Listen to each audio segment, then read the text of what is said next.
Après sa victoire sur l'Angola à Libreville le 6 septembre 2014 et son match nul 4 jours plus tard à Maseru au Lesotho, avec une performance moyenne lors de la première rencontre et une domination quasi totale lors de la seconde, la tanière des Panthères du Gabon semble être désormais obsédée par une seule idée, faire un exploit face au Burkina Faso le 10 octobre prochain au stade de l'amitié sino-gabonaise d'Angonje. Écoutez, on vient avec beaucoup de détermination. Maintenant, on sait que ça va être un match difficile, mais on veut la victoire, surtout qu'on est à domicile. Et on sait que si on gagne, ce sera un pas vers la qualification. Écoutez, c'est vrai qu'on a un groupe de 3 gardiens, on travaille très bien.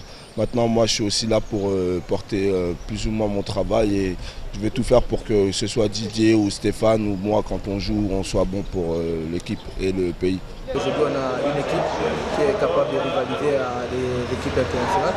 Donc, on va donner tout ce qu'on peut pour pouvoir défendre les couleurs ici.